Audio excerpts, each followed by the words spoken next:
म्हणजेच कोणत्या चलाचे सहगुणक हे समान आहे एक्स चे काय आहेत 2 आणि 2. मग समान करायची गरज आहे का रे? नक्की. आता जर इक्वेशन नंबर 1 आणि इक्वेशन नंबर 2 पाहिलं तर इक्वेशन नंबर 1 च्या 2x ला आणि 2 च्या 2x ला कोणतं साइन आहे? प्लस साइन आहे. सेम साइन आहेत का डिफरंट साइन आहे? सेम साइन असल्या इक्वेशनची काय होते? ऍडिशन. काय? सबट्रॅक्शन. शाबास, मोठ्याने बोला आर्या, बरोबर सांगतीये. काय होईल? सबट्रॅक्शन. बोला पटकन. 2x 9 इक्वेशन नंबर काय करताय आपण? मायनस. त्यांची साइन चेंज. प्लसचं मायनस, प्लसचं मायनस, प्लसचं आधी काय करू रे बाळांनो?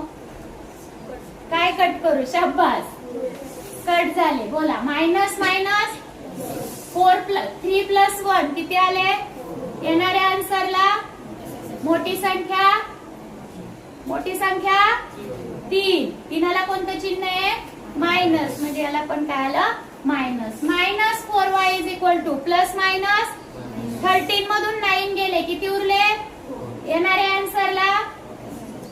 ठीक आहे. मायनस मायनस काय झाले? कट झाले किंवा प्लस झाले. ठीक आहे.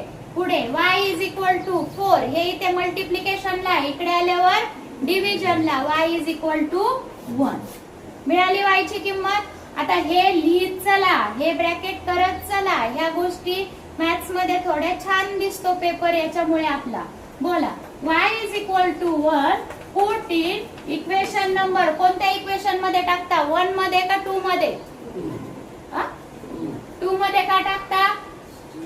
प्लस आहे म्हणून टाकता. ठीक आहे, चालेल. 1 मध्ये का टाकसाल? संख्या बारीक आहे, पण 1 काय आलाय? मायनसचा. समजलं? शक्यतो प्लस मध्ये जात चला. जेवढ्या चिन्हांपासून लांब पळसाल तेवढी तुमच्यासाठी चांगले. बोला. 2x plus y is equal to equation number सांगा पटापटा.